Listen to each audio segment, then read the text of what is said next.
আপনাদেরকে শোনাবো এক জমিদার বাড়ির ঐতিহাসিক ইতিহাস। তাই দেরি না করে সবাই সিট বেল্ট বেঁধে বসে পড়ুন এবং মনোযোগ সহকারে শুনুন। আপনারা কি কখনো শুনেছেন বরিশালের বুকে লুকিয়ে থাকা এক রাজকীয় স্মৃতি, একটা সময়ের গল্প যেখানে রাজা ছিলেন, রাজপুত্র ছিলেন, আর ছিল প্রেম, ষড়যন্ত্র আর অদ্ভুত এক মৃত্যু।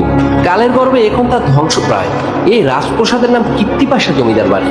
কিন্তু আপনারা কি জানেন এই বাড়ির দেয়ালের ফাটলে আজও নাকি কান্নার শব্দ শোনা যায় রাতে? কে কাঁদে, কেন কাঁদে? চলুন ঘুরে আসি এই ইতিহাসের গভীরে।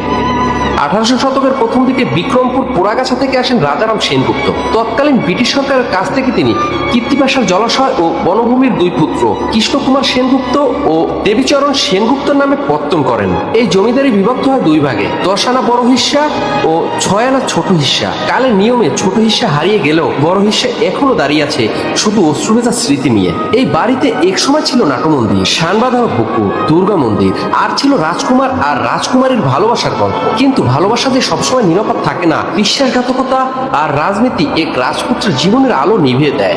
বরিশালের কীর্তিপাশা এক সময় এখানে ছিল রাজত্বের শাসন, জমিদারদের বাহাদুরি। প্রতিদিন এখানে জ্বলত অসংখ্য প্রদীপ, জমিদার বাড়ির প্রসাদে বাজত ঢাকঢোল।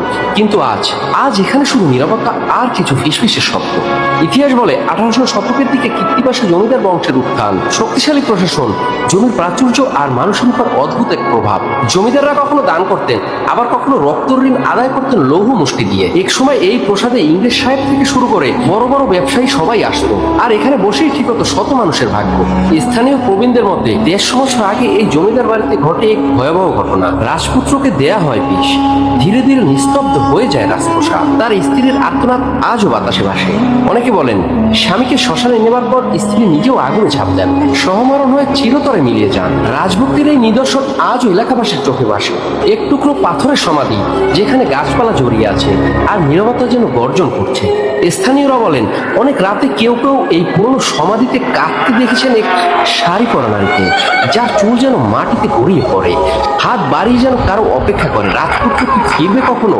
এই ধ্বংসস্তূপ জমিদার বাড়ির মধ্যেই নাকি কখনো কখনো রাতের আধারে অজানা পায়ের শব্দ, দেয়ালে কারো হাত বোলানোর আওয়াজ। এমনকি কিছু পর্যটক দাবি করেছেন তারা ছবি তুলতে গিয়ে ক্যামেরায় ধরা পড়েছে ছায়া, যা আসলে কারো থাকার কথা না। প্রসাদের দক্ষিণ দিকের পুরনো বারান্দায় দাঁড়ালে হঠাৎ মনে হয় কেউ যেন তাকিয়ে আছে, কিন্তু সেখানে কেউ নেই। এই জমিদার বাড়িতে এখনো আছে অজানা ভয়, যা আসলে অনুভব করা যায়। সত্যি কথা বলতে এই জায়গাগুলো এতটা জঙ্গলে পরিণত হয়েছে এবং